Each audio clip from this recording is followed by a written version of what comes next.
And I love that line, pull the red thread. I think a professional MC can come back up on the stage and they're just able to bring it. And yesterday, this speaker spoke about this. Well, today, did you notice how this speaker, and I just think it's the best money to be spent.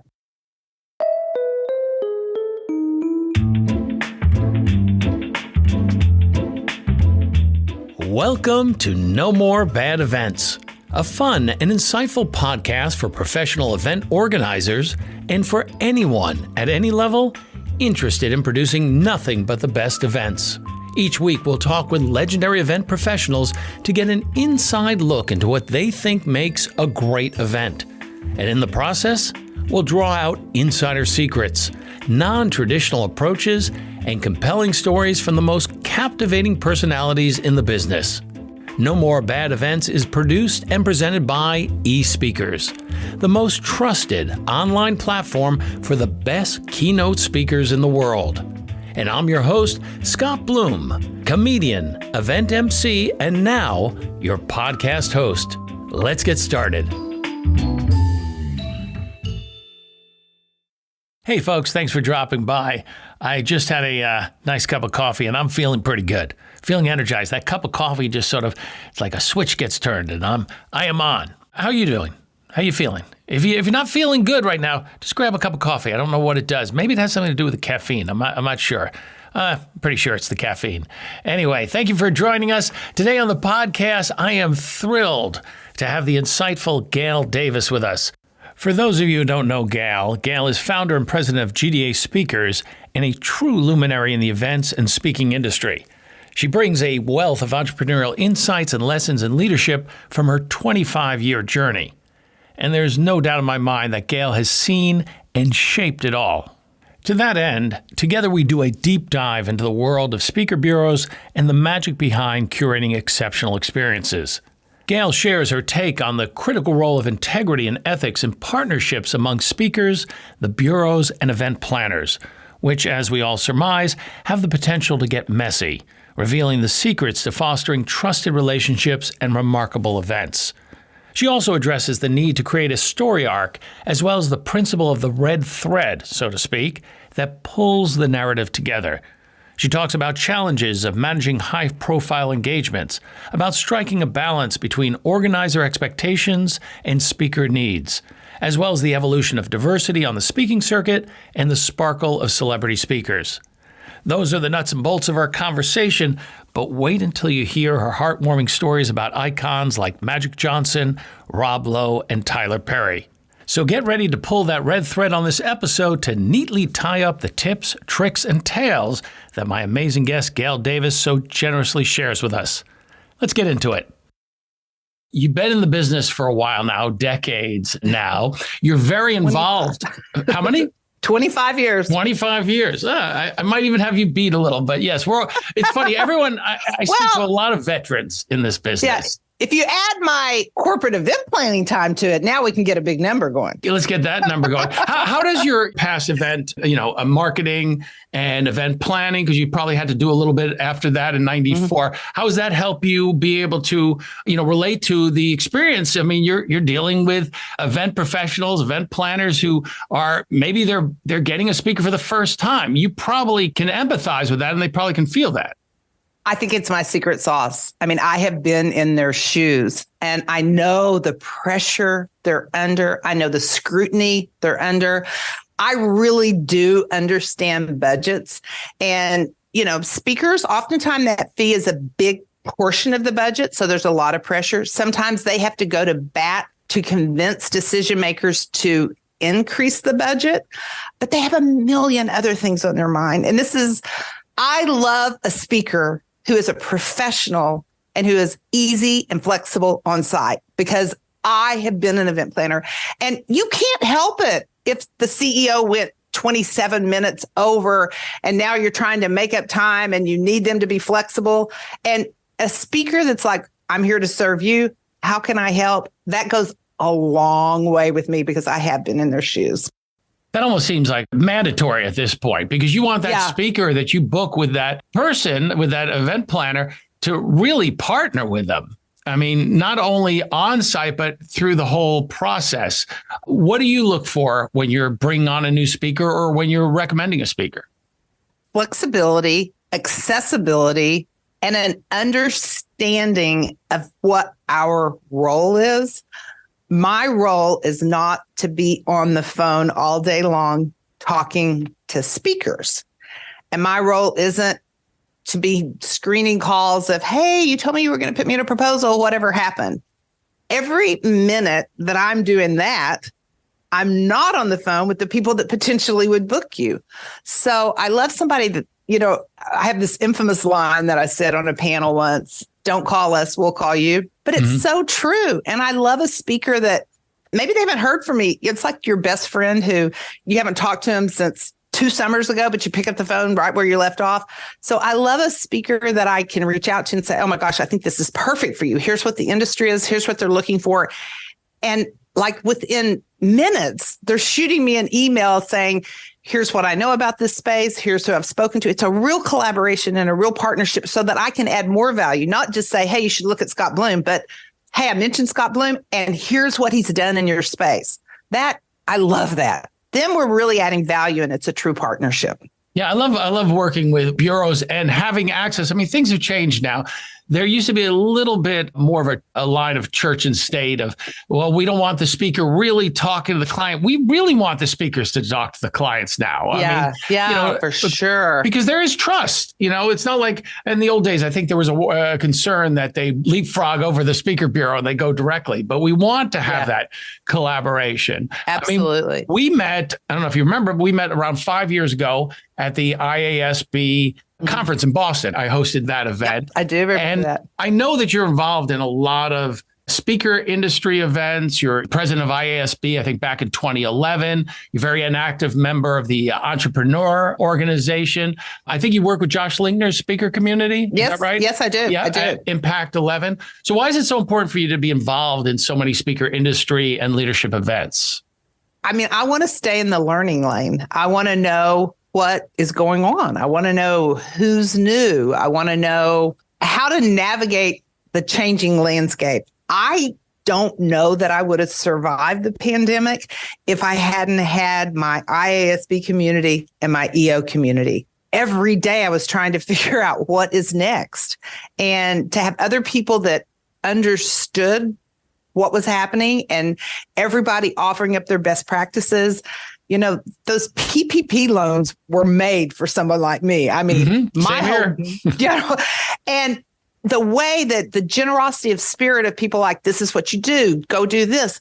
Maybe I wouldn't have known that if I had been isolated somewhere. So, and I derive so much energy from our industry. It's so collegial. As you know, it actually makes no sense if you think about it, that at an IASB conference, it is a room full of competitors, theoretically, but it's more like a family reunion. And everybody has that abundance mindset of there's more than enough to go around. And one of my most sincere lines, if I'm talking to someone, they say, well, we're already working with X Bureau. And I'm like, oh my gosh, you're in such good hands. I know Randy. He's a good friend of mine. That's great. Love it. I love the industry because it's so genuine. Yeah, for people listening, if they don't know, IASB is the International Association of Speakers Bureaus, and it's a great community. I've got friendly with a lot of you folks at that event. I continue to be friends, whether working with them. Rich Gibbons, a great guy. Good friend of he's mine. a great one. So let's talk about qualities that event planners should be looking at when selecting a speaker.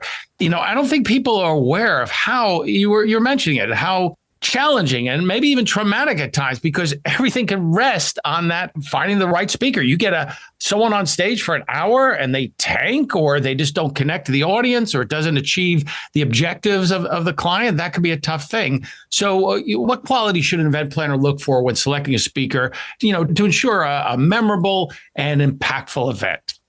I used to say, how do you want people to feel? I now feel like it's more nuanced than that. But I do think that's a good starting point. Why are you having this meeting? What are you trying to accomplish? And what does absolute success look like on the other end? So to me, it's a big picture first. And then as you're looking to fill the slot, I think there's a lot to be said for like a story arc. Like, we're going to bring the people in and we're going to pump them up. And then we're going to have the CFO talk and we're going to lay, some news that isn't so great. So now we want to bring it up and then we're going to do this. You've got to, it's so nuanced, Then I think what you want to accomplish and where. Then you've got to realistically deal with your budget, because until you have a handle on that, you can spin a lot of wheels. And I also think availability of speakers is a thing now. People got a little accustomed to the pandemic when Scott Bloom could do 3 virtual events in one day, didn't have to allow time on the calendar for travel. And now they're finding it shocking that people are booked. They're just not available. So you also got to figure out as an event planner, when do you want to announce this and work backwards on that? I think it's important to know if your expectation is that there be customization in the speech, because we know the speakers that are excellent at customizing and we know the speakers that really don't customize. And I think another thing is, do you have realistic expectations of what you want them to do on site? Because that seems to be a hurdle that we're really battling through right now, as people are like, oh, we want them to arrive the night before and go to this thing. And then we want them to be down for the sound check at 7 a.m., but then we don't want them to come back until 3 in the afternoon. And then we want them to go to a dinner. And I feel people are looking at those extended timelines with a different lens now. And all those things have to fit together to find the speaker that oh, yep, this guy's going to be super flexible and he's going to customize. And this is why I would recommend him. So it's not just the topic. It's a lot of things that go together. So let's talk about some success stories, where event planners utilized your expertise, your services to find an outstanding speaker. They showed up and they exceeded their expectations. Any come to mind? Well, I think one that comes to mind is Peter Sheehan. Oh, isn't he great? Were you looking for specific names? Or I want to hear. Let's talk about some specific names. Yeah. I think Peter is a great example because he's so smart and he does all of his preparation. And I can tell people how great he is, but then the feedback I get afterwards is like, oh my gosh, how did this guy know so much about our company? So I think he's somebody that immediately comes to mind. Honestly, this is such a great job. And almost every day is full of positive comments. We do an automatic survey and we just live for those to come in and for there to be 5 stars across the board. I don't want to jinx anything, but I would say more often than not, it's 5 stars all the way. People I think we're very high touch and we try to do a really, really good job of matching the right speaker with the right client and level setting everything along the way so that it is a really positive experience. So do you think that's one of the things that sets you apart? You talk about, on your website, you talk about GDA offers, it delivers the ultimate speaker experience. You have 3,500 probably plus speakers right now, and it's overwhelming. I mean, everyone's a speaker these days. I think that's what it is. There's got to be hundreds of thousands of them. How do you always fit the right speaker with the right event? In our original CRM, every time we added a speaker, we just gave them the label or the tag speaker. And in the beginning, I couldn't wait to put on the website, GDA speakers represents over 500 people. I thought that was, it was so cool. And then at some point, the number got to be a ridiculous number. And I said to myself, that's not even impressive. That's actually almost a turnoff. How can you know just that? Throwing everything at the wall. Yeah. Yeah. So I was like, I got to change this approach because that is not impressive. So I kind of did a triage approach. And I came up, these aren't super scientific, but I came up with a definition of a high priority speaker, a radar speaker, and a low priority. Okay. So what's a high priority? We have booking history, solid feedback, and they meet our economic model. In other words, when I got started, I literally booked a speaker for the kindergarten graduation at my son's elementary school for $500. With this overhead and this amazing team, I can't book $500 speakers anymore. So high priority, they're probably going to be over $10,000. We've booked them. They're easy to work with. We have good client feedback. In my perfect world, those would be the only speakers we ever book because we know how to contract them. We know how to do their logistics. We know they're a home run. There's no risk. That would just be great. But remember how I got started. I got started because the chairman wanted somebody new and different. So that leads us to the next category, which is radar. And how do you get on radar? Well, a speaker that we know and love would recommend you and say, if you haven't seen this guy or this gal, you need to, they're amazing. Or we would lose business to that speaker, or they would have a book on the New York Times bestselling list, or we would see them at IASB or at an Impact 11 event or any other place where we might be. Those are just what the name says. They're on our radar because we know that they're hot. And then everybody else just has to fall into that category of we're not paying much attention to it, low priority speakers. And I hate that, but I've got to be realistic. We cannot be all things to all people. And I think when someone comes to us, they're coming to us for our expertise.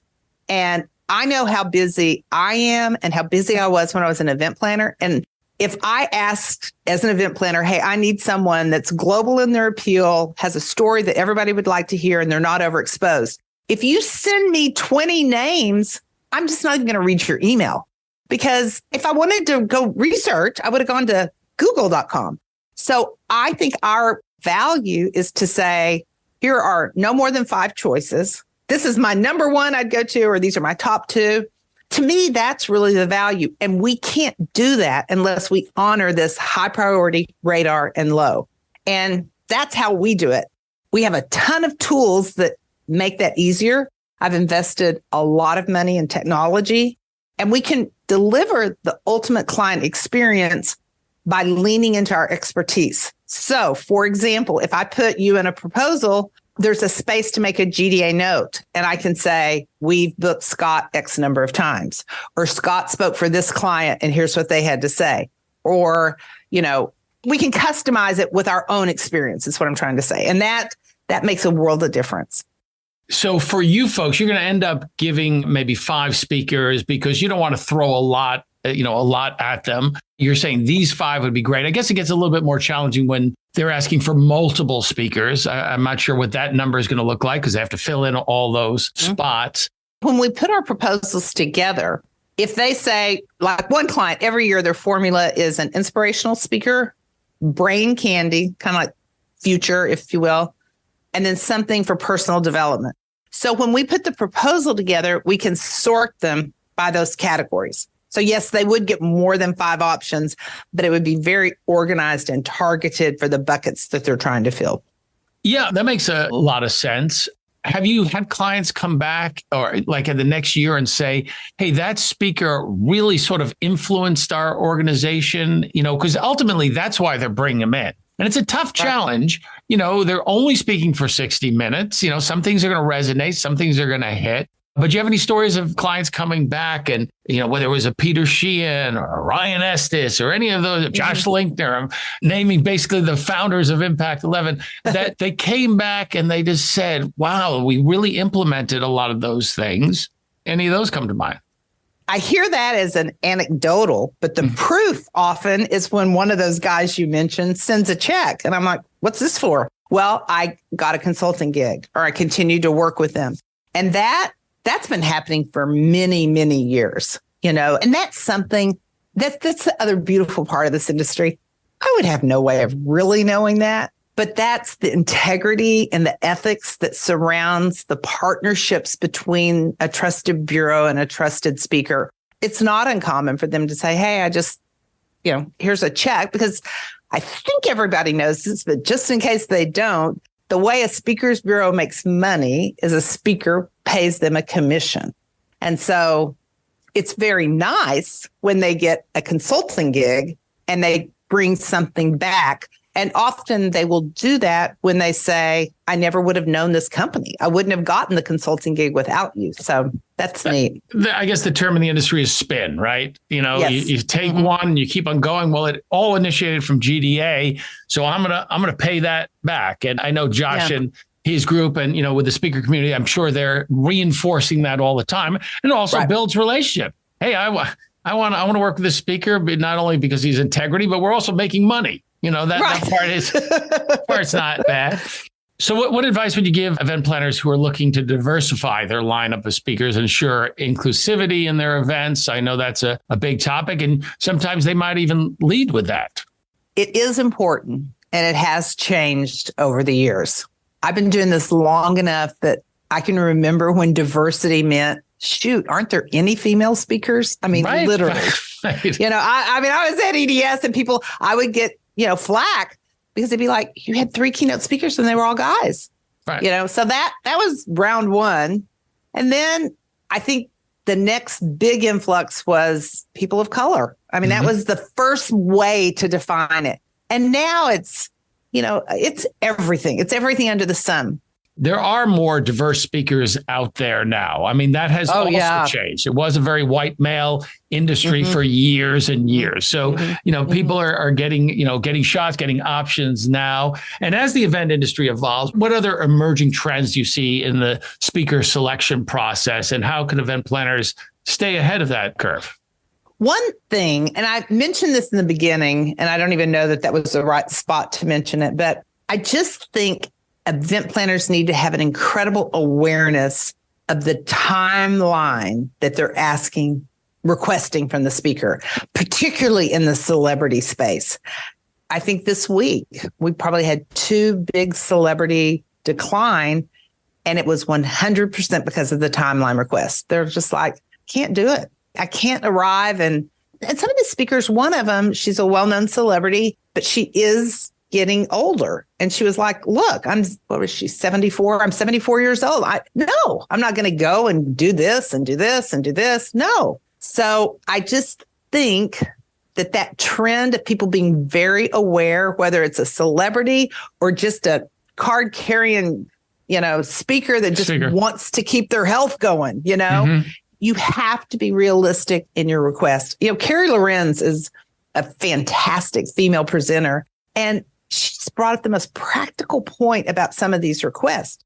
And she's like, if a client asks a guy to come down and do a sound check at 7 a.m., he can go in his workout outfit, do it. It doesn't matter. But sometimes, right or wrong, the woman, there might be a little bit more that goes into pulling it together. You know what I mean? Absolutely, right. They don't want to go down there in a ball cap. And it's a huge request to ask somebody to be down there at 7 a.m. So I think that's one thing I'm noticing is, and along that line, Scott, it seems like event planners can book a speaker for 10 a.m. in the morning, and then they can be having a meeting somewhere and come up with this grand idea that they're now going to move the speaker to 3:30 in the afternoon, but they kind of forget to tell anybody. And they just think that shouldn't be a big deal. It's a big deal. They're flying off to their next gig. Yeah. And then they get all worked up because it's embarrassing, because they have to go tell, somebody in the C-suite that, well, actually, we can't do that. And of course, rightfully so, they're thinking, wait a minute, aren't we paying this guy $30,000 and he can't shift from 10 in the morning to 3 in the afternoon? It's more complicated than that. And I think this is coming off the pandemic, that people just need to be mindful of time. And what they're requesting. What other trends am I seeing? We have a new tool that we're loving, and it is a polling feature. So if there is a committee that weighs into the selection, this allows the proposal to be routed and people to key in, almost like a social media post, where I would say, Gail Davis, thumbs up and make my comment, or Gail Davis, thumbs down and make my comment. And we're just seeing that that's a really efficient way to get a lot of people to weigh in, and it doesn't require a meeting, and you can come to consensus sooner, and it builds options for the future. So I think that's always a good idea too. When I was an event planner and I would be pitching locations, and I could tell the chairman couldn't decide between, Palm Springs or San Diego, I'd be like, well, we could book this hotel for this year, and then we could go ahead and book that hotel for next year. So I think anything you can do further in advance, which then gives you a longer runway for getting your speakers earlier. And now that the availability is an issue, you're one step ahead. I do think things are going back to that old timeline where people are booking speakers 10 months in advance. I got a request for 2025. We emailed them back 2025 or 2024. No, we got a meeting because they've booked a year in advance and now they're starting to look, further along. So that's something for event planners to understand. It's really important. And you mentioned, celebrity speakers. How often do you get asked for specifically celebrity speakers? And when they do ask for it, what is their main objective? There's a lot of money going into that 1 hour or 130 to 45 minutes. So we are so fortunate in that Dallas is a community that has a lot of nonprofit fundraising events, lunches. It's the town of lunches. Yeah. And all of these lunches have celebrity speakers. And I'm not going to say we do all of them, but we do a big share of them. So I can answer this question very precisely on why they're looking for speakers. They're competing for sponsors and they're competing for attendance. Right. And there's a lot of competition. And the people that invest in these lunches, buy tables, give sponsorships, do it in a large part based on who that speaker is. And this is where this issue of the request of the celebrity gets a little complicated. Because if you're a development director for a nonprofit and you want to bring in a big sponsor, you need to offer them something like the VIP reception the night before, the VIP reception that morning, a photo with the celebrity. All that's very reasonable. And that's how sponsorship packages are made. But the flip side is some speakers don't want to do all those extra things. So that's a little tricky. And then of course, we have another tricky thing. We have to be aware of, we've got this celebrity in this proposal for that nonprofit. And then now this nonprofit asked about them and trying to navigate that without revealing who they booked before they get a chance to reveal it. So with celebrities, you had your high priority category. I'm sure you have the high priority category for some of these celebrities. Any speakers that you would say, hey, if you're listening to this, you definitely want to get them and get them through us. Well, I do want to put a caveat there. Okay. So often with celebrities, they are managed by talent agencies. So I don't want anyone to think that, GDA Speakers exclusively represents Nicole Kidman. Now, you're going to go to ICM, twice. You're going to go to Endeavor, whoever you have to. Right. So that I just want to say that. So that being aside, the two that immediately came to mind were Rob Lowe and Magic Johnson. Yes. Why?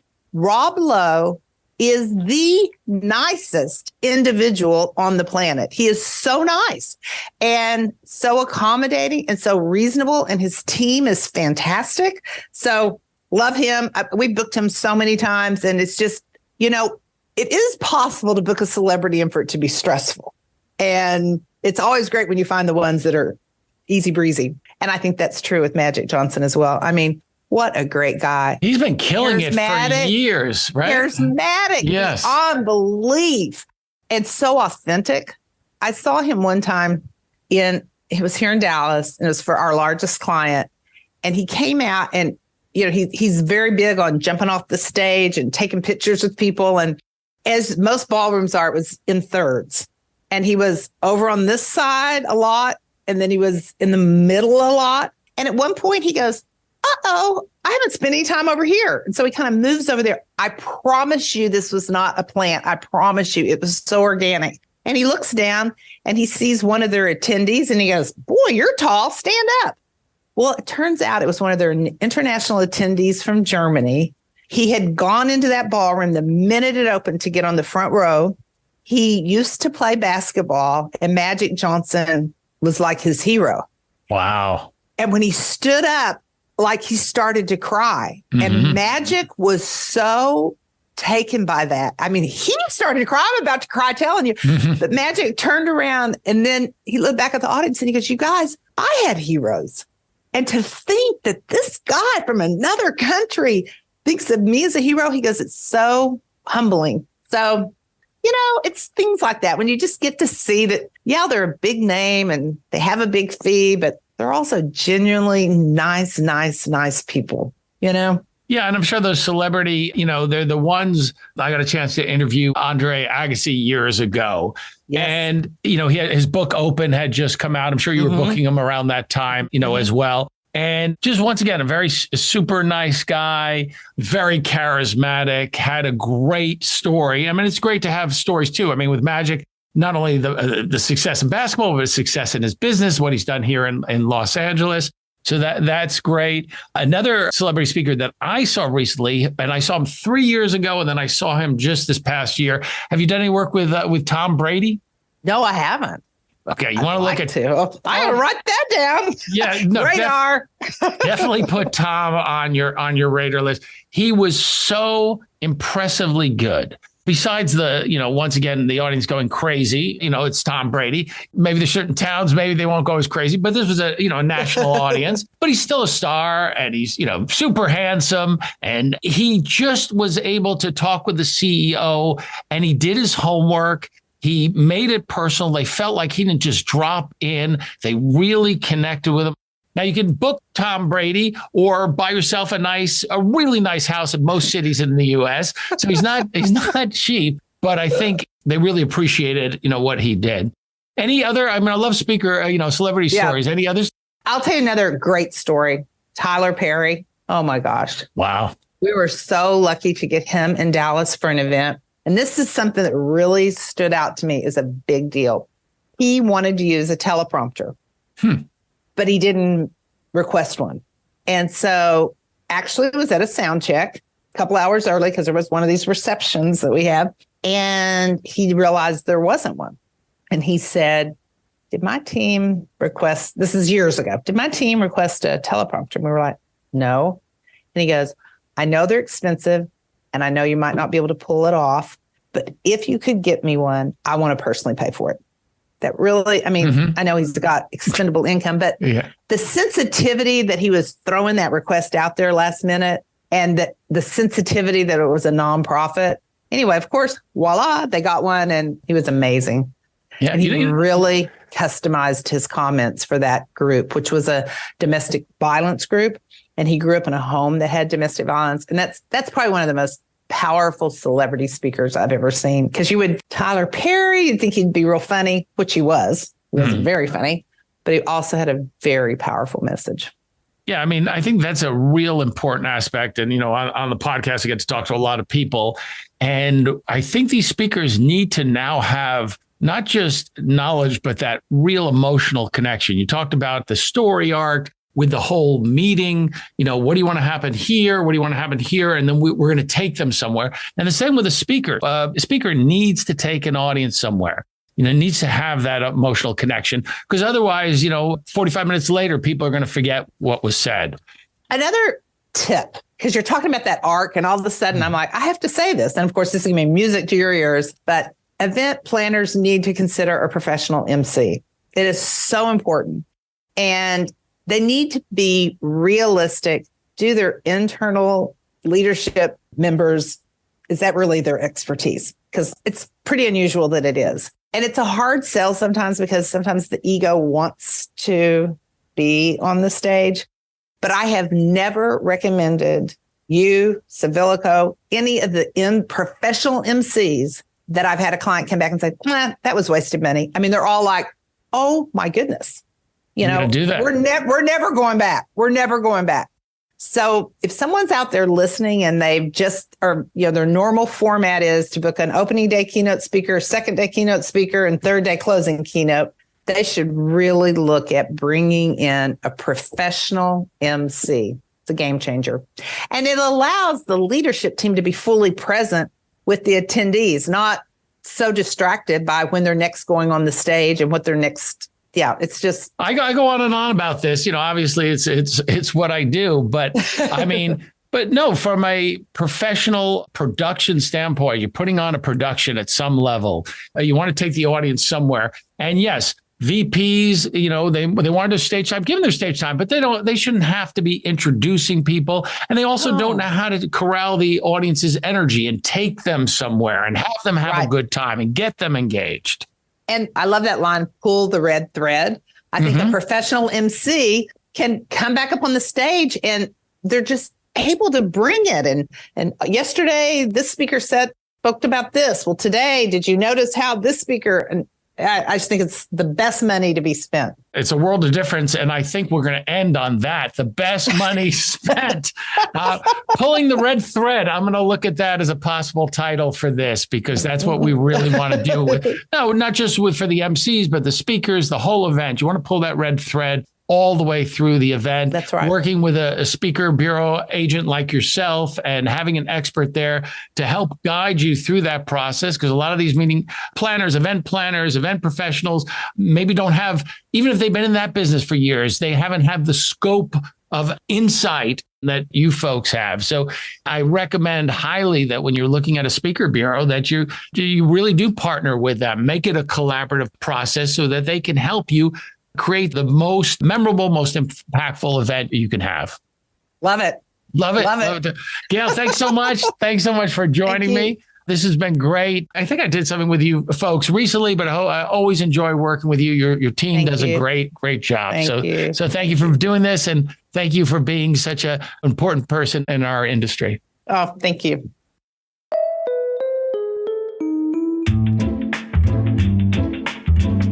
That's it for now. Thanks once again to eSpeakers, the #1 way to find your next perfect speaker. With the deepest catalog of professionals available, you can be assured that the speaker you book will be the absolute best speaker based on your goals, bar none. I've been your host, Scott Bloom, corporate event MC and comedic keynote speaker. And of course, your connoisseur of connections.